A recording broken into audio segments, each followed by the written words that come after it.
Welcome to the Ask Dr. Deanna show. I'm Dr. Deanna Holgren, your host. Join me weekly as I cover various health-related lifestyle medicine topics that you get to request. This show is for anyone who wants to proactively improve their health position. I hope you enjoy the show.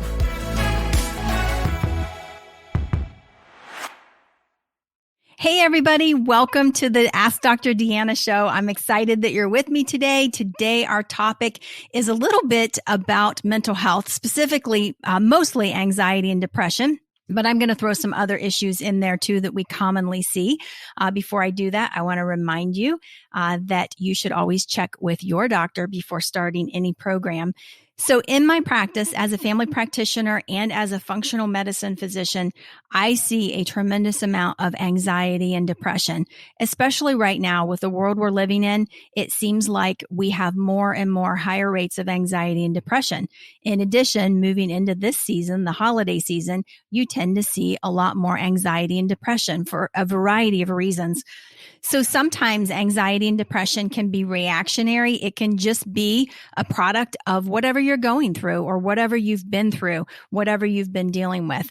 It could be coming out of grief as well. And we've all had things that we've been grieving over the past couple of years for sure. But it also can be related to an imbalance or a deficiency. And that's really where I want to spend time today. I want to talk about, what happens when you are having an imbalance or a deficiency, because a lot of people don't realize that many times anxiety and depression can be very much rooted in nutritional deficiencies. So sometimes those nutritional deficiencies happen because of certain genetic defects that we have. And I want to spend some time today unpacking that because there are some that are very, very common and super easy to remedy. And for many people, they can see a tremendous improvement just by doing these simple things. So let's start first of all and talk a little bit about some of the nutrients that are involved when we talk about anxiety and depression, for example. So one of the things that became very, very clear to me early on is that vitamin D is critical. When you talk about seasonal affective disorder, and for those of you who live in the colder climates, the climates where you maybe don't get out and experience the sun in the fall, in the winter, maybe even in the spring, for most of you, you end up being deficient in vitamin D. There are some countries that actually test vitamin D levels twice a year because they're critical. They're critical for your immune system to function properly, and they also have an impact on dopamine receptors. So they help you to produce more dopamine. And what is dopamine? Dopamine is a neurotransmitter that we have that makes us feel fantastic. There are certain neurotransmitters that we have in our bodies, and one is dopamine, another is acetylcholine, GABA, and serotonin. Those are the four, and they really have a huge impact on our personality, on the way that we do things, the reason that we are the way that we are. And I'll go into that a little bit more toward the end here. But basically, when you see this vitamin D deficiency, that is going to have an impact on anxiety. I've also found that there is some interaction with issues of ADHD and dopamine. So again, if somebody's struggling with ADHD, there may be a low vitamin D level that is causing that or basically having an impact on it. And I'm not saying it's the end all, that it's the everything. It's not the magic pill or the cure all, that's for sure. But it is interesting that when you think about ADHD in younger kids, oftentimes it happens in the wintertime, and oftentimes they say, well, it's just that they're cooped up inside, they can't get outside and run around or whatever. Well, it's actually that they're low in their vitamin D, and so it's having an impact on their behavior. So we've talked a little bit about ADHD, where that comes in, some about anxiety as well. I've had people having panic attacks, and again, fix the vitamin D that has an impact on the dopamine receptor, and you see a big improvement there. Okay, so what about the others, the other neurotransmitters? Okay, so one of the things that we also see is B12. Okay, so sometimes people are low in B12, and there are a variety of reasons that people can be low in B12. It might be that they're not getting it in their diet. It might be that they're not absorbing it in their gut. It could be that they have a genetic deficiency called MTHFR. That's an abbreviation for an enzyme called 5-methyl tetrahydrofolate reductase. And I know that's a mouthful. That's why they call it MTHFR, capital MTHFR. But basically, when people have that, they also end up oftentimes low in B12 and folate. And we know that there's a connection between low B12 and depression specifically. So sometimes it's that, okay? In my practice, I love to do what we call a micronutrient test.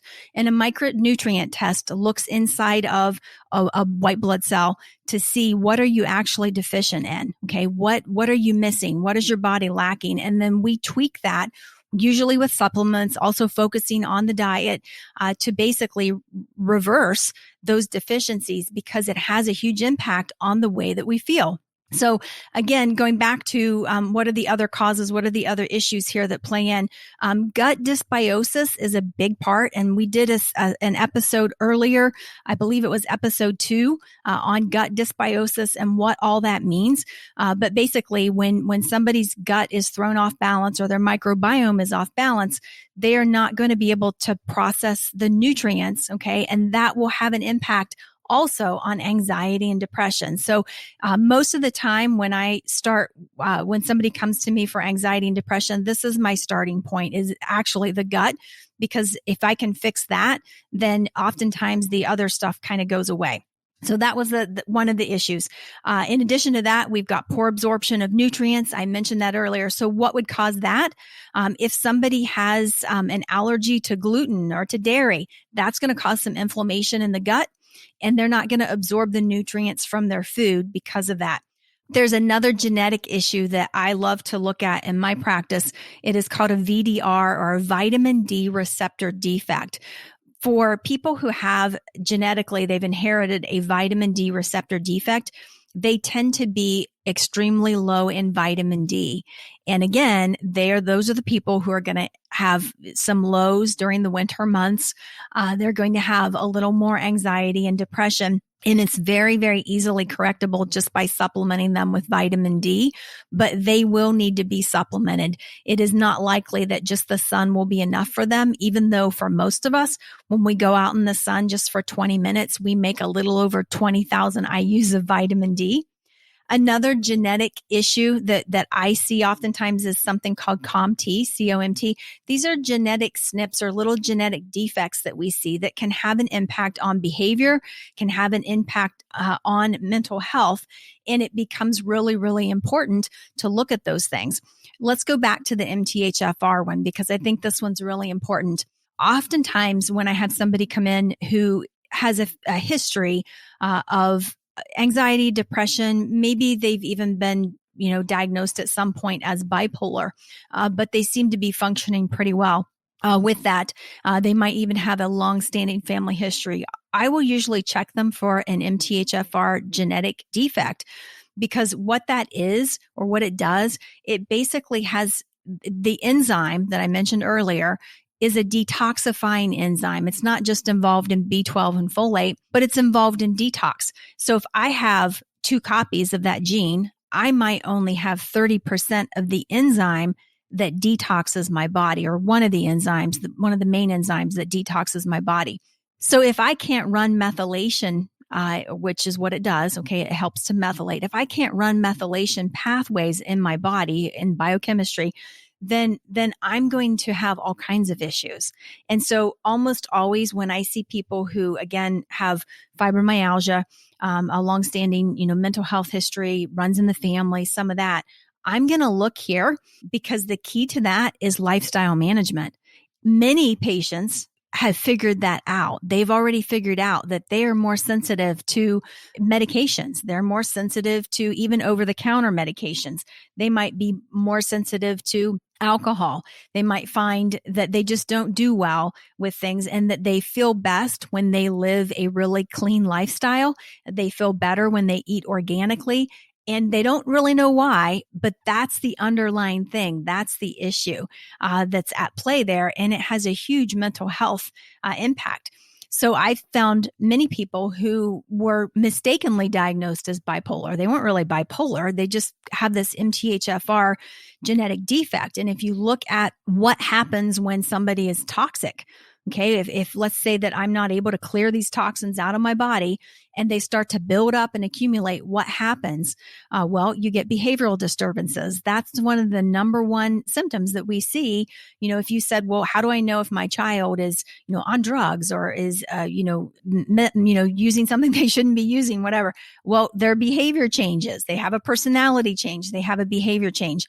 And so this is a big component in mental health. And again, an area that we can make a huge difference.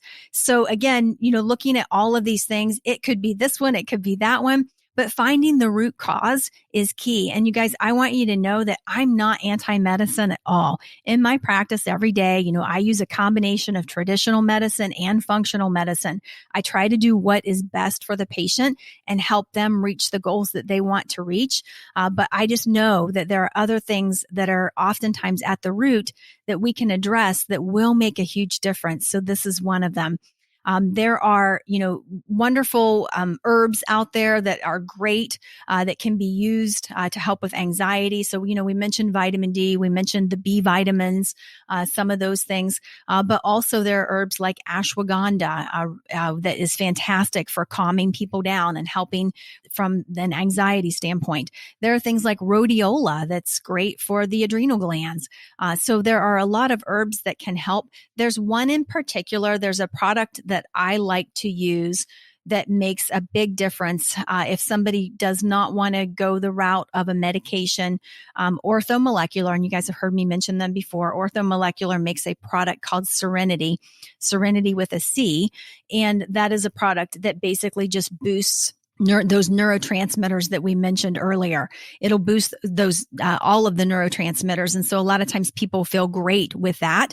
You can't use it in conjunction with other medications that might be prescribed for anxiety or depression. So I would caution you there. But that is a great one. And I just think it's fascinating that we have these neurotransmitters. They play in, when I think about dopamine, I always think, dopamine that's the person who's, maybe going to go jump out of the airplane. They're probably not going to check to see if they've got their parachute on. But the person who's more of a GABA, neurotransmitter person with, they're more dominant in GABA, that's the person who's always going to help you out. They're going to check that for you. And so we are all made to kind of work together. And all of these neurotransmitters, most of us have a more dominant neurotransmitter of those four. There's a fun little test that you can do, it's a kind of a personality test, but it's geared in these neurotransmitters. And that is online. You can find that. It's called the Braverman Personality Assessment. And it's looking at these neurotransmitters, and it'll help you determine which one am I dominant in. And then there's a second part to it that will help you determine what am I deficient in. Okay. And they give some nice recommendations there as well. So I hope this has been helpful. I'm super excited to get this information out. I love it when people get success and they're able to fix the root cause, the issue that's underlying, rather than having to go on a lifetime medicine.